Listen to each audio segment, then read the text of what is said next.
تو جس حال میں تیرا رب تجھے رکھتا ہے اس حال میں رہ، تیری مالی پریشانیاں ختم ہو جائیں۔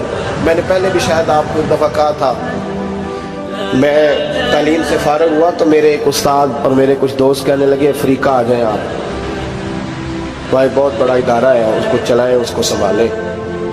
میری والدہ سے میں نے کہا، اس طبیعت ہوتی ہے نا انسان کی، میرا بھی دل لگ گیا۔ میری اماں پڑھی نہیں تھی لیکن اللہ نے دانائی بڑی عطا فرمائی تھی، حکمت بڑی تھی، سیانی بڑی تھی۔ تو میں نے کہا اماں جی تو مجھے ساؤتھ افریقہ کی دعوت ہو رہی ہے تو آپ کیا کہتی ہیں؟ تو اٹھ کے میرے پاس آ گئی اور مجھے انہوں نے اپنے بازوؤں میں لے لیا، پھر میرا ماتھا چوما، کہنے لگی پتر میں تے وال بھی نہ پوٹ کے دیوا کسی نے، ہم نے دولت کا کیا کرنا، تو اللہ کا نام لے کے کہیں بیٹھ جا، رب کریم رونقیں لگا دے گا، خیر ہو جائے۔ تو میرے بھائی یاد رکھیں ان چیزوں سے تھوڑا سا دیکھیں نا، قناعت کریں، جو اللہ نے دیا اس پہ راضی ہو جائیں، اللہ بڑا مہربان ہے، وہ آسانیاں کر دیا کرتا ہے۔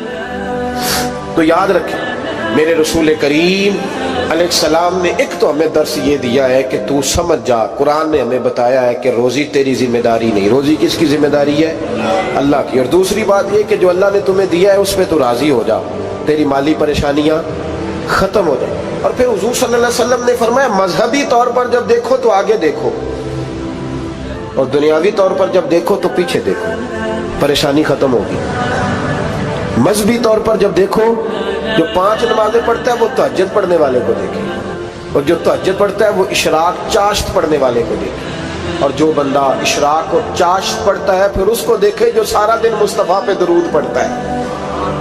اوپر دیکھے کہ میں نے اور نیک ہونا ہے، اور نیک۔ اور جب مالی معاملہ ہے تو پھر نیچے دیکھ، اگر تو بیٹھا نا پجاروں پہ تو پھر ٹوڈی والے پہ نظر کر، اس کا کیا حال ہے۔ اور اگر تو وہاں بیٹھا ہے تو دیکھ مہران والا بھی تو گاڑی چلا ہی رہا ہے نا، اور اگر تو وہاں ہے تو موٹر سائیکل والا دیکھ، اور تو وہاں ہے تو پھر سائیکل والے پہ نظر، اور اگر تو سائیکل والا ہے تو پیدل والے کو دیکھ، اگر تو کرائے کے مکان میں رہتا تو پھر جھونپڑی والے کو دیکھ، اور اگر تو جھونپڑی میں رہتا ہے تو پھر بھی پریشان نہ ہونا، کچھ ایسے بھی ہیں جنہیں جھونپڑی بھی نصیب نہیں، جو سڑک پہ لیٹے ہوئے۔ اور اگر تو تندرست ہے نا تو کبھی جا کے اسپتال میں دیکھ حال کیا ہے، لوگ کس حال میں۔ تو ہم شکر نہیں ادا کرتے، اس کا نقصان کیا ہوتا ہے؟ نعمتیں چلی جاتی ہیں۔ اللہ فرماتے ہیں لَئِن شَكَرْتُمْ لَأَزِيدَنَّكُمْ، تو شکر ادا کر، میں نعمتوں میں اضافہ کر دوں۔